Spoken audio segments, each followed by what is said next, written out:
allow me to destroy your gallery. Bullshit. Bullshit. Derivative. That I love. I absolutely love.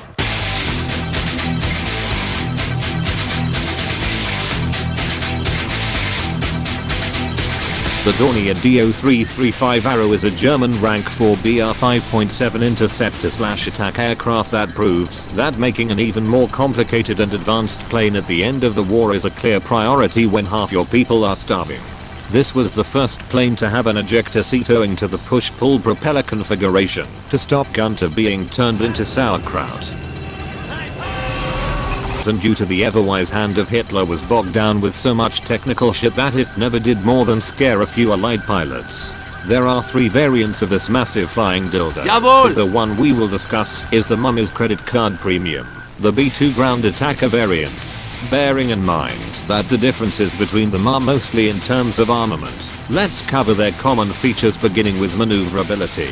The F4 Phantom is sometimes described as a brick at top tier, in which case the 335 is an entire fucking house barreling towards you at a maximum speed of around 500 miles per hour and taking as many miles to turn properly. This Übermensch has 2 DB603 engines with a maximum power of 2200 horsepower that counter out each other's torque, meaning the Arrow actually lives up to its name by being sonic as fuck.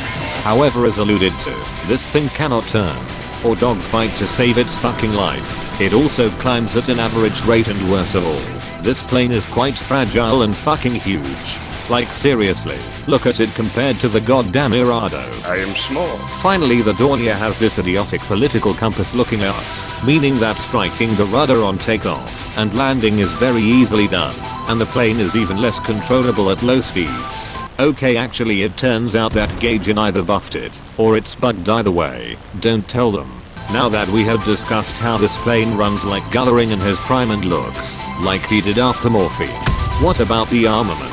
The 335B2 version has 2 MG15 120mm and 3 Mk103 long-barreled 30mm cannons, all of which use mine shells, meaning you have some of the most deadly armament at its tier, and one of the best head-on aircraft in the game.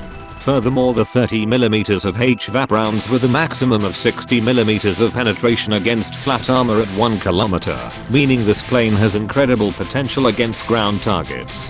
Now you've loaded up all 750 rounds of ammo, how do you shit over Allied teams even harder than they're already used to?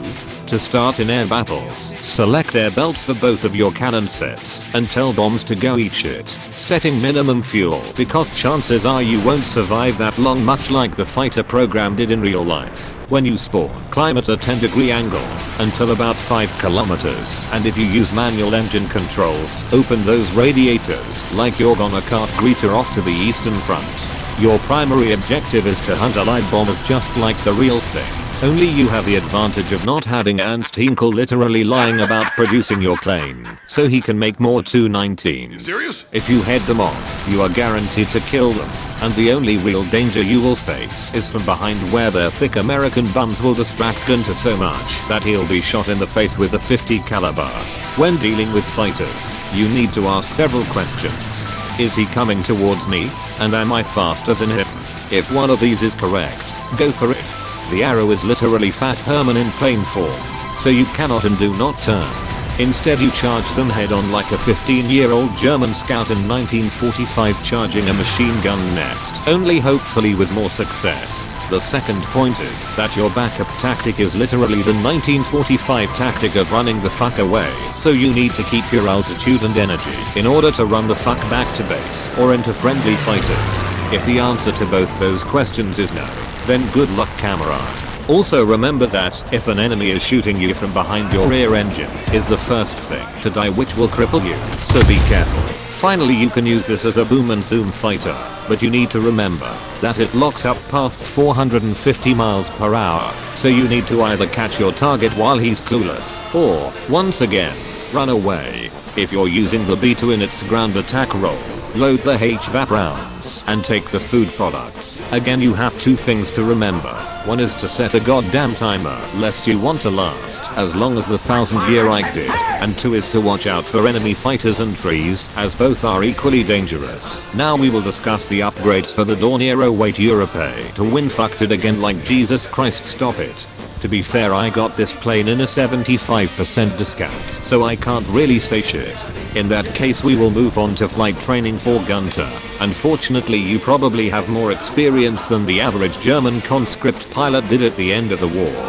For his sake, take vitality, so he doesn't have to be put through the meat shredder every day by overwhelming allied air superiority, followed by stamina and G tolerance, to prevent any blackouts, as if this plane can actually turn properly. Finally, finish off with awareness and keen vision to spot incoming brain-dead bombers and their 80,000 Silver Lion repair costs. And if you play ground forces a lot, get the repair and reloading options. By following these simple steps, you will find that this is the correct way to play the Dornier DO335B2. Now go out there and make a light bomber pilot by more premium time.